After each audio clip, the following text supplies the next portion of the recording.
একজন মানুষ কখনোই সবার কাছে প্রিয় হতে পারে না। এই কথাটা অপ্রিয় হলেও কিন্তু একদমই সত্যি। আজকে বাসায় কেউই ছিল না, তো আমি একাই ছিলাম, সেজন্য সকাল সকাল নাস্তা বানানো হয়নি। তো নিজের জন্য একটু নাস্তা বানিয়ে নিলাম। তেমন কোনো কিছু করি নাই, তো শুধু একটু ডিম ভেজে নিয়েছিলাম আর তার সঙ্গে লালাটা রুটি। আর এটা দিয়ে আমার একার হয়ে যাবে, কারণ বাসায় সবাই না থাকলে একদমই নাস্তা বানাতে ইচ্ছা করে না। সকালের কাজগুলো সেরে নিয়েছিলাম, তার সঙ্গে সকালের নাস্তাটাও করে নিলাম। আর এখন হচ্ছে দুপুরের জন্য রান্না বসাবো। তো আজকে গরুর ফ্যাপসা ভুনা করব, সেজন্য এখানে এই যে আমি ফ্রিজ থেকে ফ্যাপসাগুলোকে পেড়ে ভিজিয়ে রেখেছিলাম, এখন ধুয়ে তারপর চুলায় বসিয়ে দিলাম। আর এই তো আমি সব মশলাগুলো একদম ব্লেন্ড করে নিয়েছিলাম। আর আজকে ফ্যাপসার সঙ্গে টমেটো দিয়ে রান্না করব। মাংসের সঙ্গে টমেটো মিক্সড করে দিলে না মাংসের কালারটা এত সুন্দর আসে, আর ঝোলটাও অনেক সুন্দর হয়, খেতেও বেশ মজার লাগে। দুপুরের রান্না বসিয়ে দিয়েছি, আর এদিক দিয়ে দেখি স্বচ্ছবাবু ওর বাবার সঙ্গে বাসায় চলেও এসেছে। আর আসার সময় একদম ফ্রেশ টাটকা টাটকা পুঁটি মাছ নিয়ে এসেছিল। পুঁটি মাছগুলো অনেক বড় সাইজের ছিল, তো সেগুলো আমি কেটে ধুয়ে নিলাম।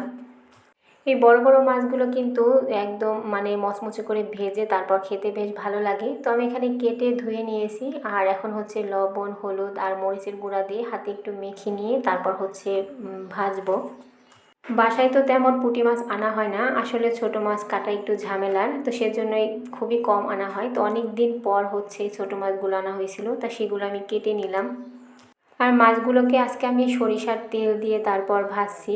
আর সরিষার তেল দিয়ে ইলিশ মাছ ভাজা বা পুঁটি মাছ ভাজা, যে কোনো মাছ ভাজা খেতে কিন্তু বেশ ভালো লাগে। তো এই তেলটা গরম হয়ে এসেছিল, তারপর আমি যে মাছগুলো মেখে রেখেছিলাম সেগুলোই দিয়ে দিলাম। এদিকে এই তো আমার হচ্ছে মাছ ভাজাগুলো ভেজে নিতেছিলাম, আর ওইদিকে অন্য চুলাতে আমি মাংসটা বসিয়ে দিয়েছিলাম। তো সেটা কিন্তু রান্না আমার হয়েও গেছে, আর আমি ভাতও রান্না করে নিয়েছি। আর এই তো মাছগুলো একদম ভাজা হয়ে গেছে, মচমচে করে ভেজে নিলাম। মাছগুলো দেখতে যেমন সুন্দর লাগছিল, খেতেও কিন্তু ভীষণ মজা ছিল। আর এই মাছ ভাজা দিয়ে গরম গরম ভাতের সঙ্গে খেতে কিন্তু ভীষণ মজার। তো আমার দুপুরের রান্না একদম কমপ্লিট। আর আজকে দুপুরের জন্য গরম গরম ভাত, তারপর হচ্ছে মাছ ভাজা, সঙ্গে বেগুন ভাজার মাংস করেছিলাম। তো দুপুরে খাওয়া দাওয়া শেষ করেছি, অনেকক্ষণ হয়ে গেছে। আর আমাদের বাসায় মাংস রান্না হোক বা ফ্যাপসা যাই রান্না হোক না কেন, মুড়ির সঙ্গে খেতেই হবে। তো এখানে একটু মুড়ির সঙ্গে মেখে সবাই খেয়েও নিয়েছি। আর এদিকে এই যে আমার কিচেনের জন্য ছোট্ট একটা জিনিস কিনে নিয়ে আসলাম। এখন তো নিজের জিনিস কেনার থেকে সংসারের জিনিস কিনতে বেশি ভালো লাগে। আর এই যে সারাদিনে যে কাজগুলো করলাম, তারপরে যে রাতের বেলা ঘুমাতে যাব, আর এই যে আমার বাচ্চাদের কাজ, যা ঘুমাতে যাওয়ার আগে দুই ভাই বোন মিলে বিছানার উপর এমনভাবে খেলাধুলা করবে যে বিছানাগুলোই উলটপালট করে দেয়। আর ওদের দেখলেই বোঝা যায় যে ভাই বোনের ভালোবাসা কত সুন্দর। আমরাও ছোটবেলা ভাই বোনেরা মিলে এমনই করতাম।